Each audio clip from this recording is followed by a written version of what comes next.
Sugeng siang, Mbah. Mas ya, Paringasma sinten, Mbah? Nyaimin. Nyoimin.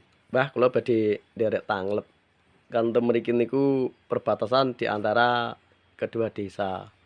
Ingkang sisih ler niku tumut wilayah Cepaka, lah ingkang sisih kidul jembatan niku tumut wilayah Selur. Mbah, niku sing ler jembatan niku pinten griya, Mbah? 3. 3. Terus wonten pinten cacah jiwa ingkang berpenghuni ten mriku? Ya yo padha mrono-mrono. Ngoten. Nggih. Lah niku anu Mbah, wancine tumut warga Selur niku tasik tumut warga Cepaka nggih, Mbah. Kok. Lah berarti anu nggih, Mbah. Berarti tumut kali pemerintahan nggih. Iya, ya pemerintahane melu pokok. Tumut Poko nggih, Mbah. Pokok. Umpami gerakan ngoten nggih tumuten anu wilayah Selur. Pokok. Ya lek gerakan Selur ya sok ngalu nyang Selur. Oh, ngoten. Wong durenane nyang Selur kok. Lah nggih kula anu kula kok nggih penasaran, Mbah. Kula niku penasaran niku nggih. Jenengan ten mriki sampun pinten taun, Mbah? Oke taun. Ten wonten papat lek. Ya aku kelahiran kene, Mas. asli mriki nggih. Asli mriki kok. Mbah, jenengan riyen kemut, Mbah. Jaman taun 18 napa taun 19 ngoten lek warga Cepaka niku janjiane kok gerakan kok ten wilayah Selur ten Kaliwates, Mbah riyen. Ya kene iki ratan ora wong pokok sing Sing ler atusan niku. lor kali. Oh, ngoten. Berarti sing Ya lambian wong jliru ki ya nggih. bagane kene iki. Berarti pinten minggu sepindah Mbah gerakan ten Selur riyen? Lambian ya anu mboten mesti sewulan ya ora mesti. Napa riyen anu, Mbah? Tadusane medal ngimeng niku riyen. Gimeng. Taun pinten, Mbah?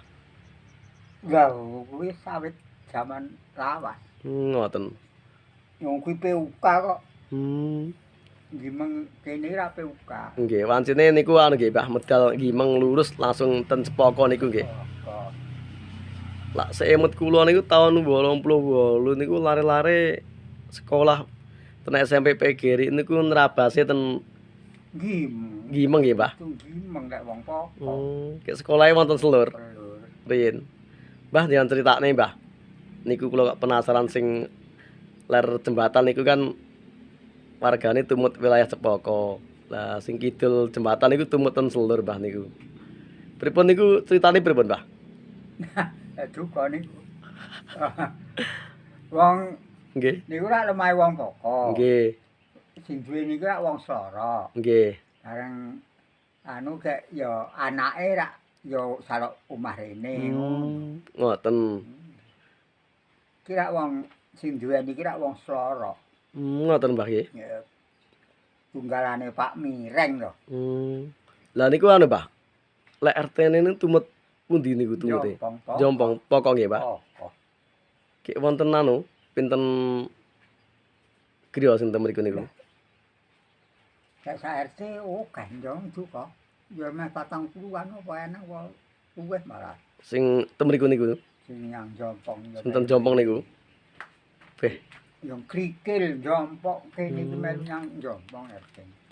jane riyen asal mulane nggih tiyang Selur nggih, Pak, sing ten ler adesan niku. Wong pokok. Tiyang Pokok nggih. Wong pokok. Lah iki kok lucu ya, Mbah. Wancine tumut ten Selur kok tumut ten Cepaka lho ya lucu to, Mbah. Ya lemah wong pokok. Mboten ki muten, Mbah, tentang sejarahe napa ngoten Selur kali Cepaka niku di antara perbatasan di kedua desa, Desa Selur dan Desa Cepaka. Mboten kemutan. Mboten ki mutan, Baca iling ya wis pokok. pun Poko ngoten nggih. Tahun pinten, Mbah, jembatan Kaliwates penghubung Desa Selur lan Cepaka niku dibangun pertama? Tahun piro kan? Tahun 90-an lho. Niku lurah pertama sinten? Lurahe lek kene Karteker. Nggih, lek Cepaka sinten?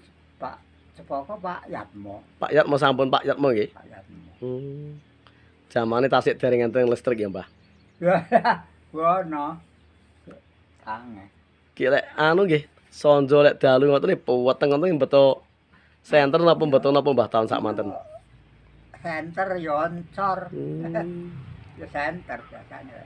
Nah, nggih, jangan cerita nih Pak tentang sejarah-sejarah napa ngoten sing jenengan kemutan tahun-tahun pinten ngoten.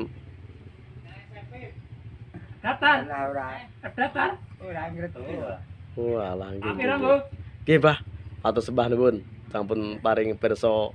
Lah kula badhe tanglet nggih niku sing perbatasan Poko kali Selur niku mau kok sing leradusan tumuten wilayah Cepoko lah sing kidul niku tumuten wilayah Selur nggih, Pak. Nggih. Kopi Mas. Nggih nggih.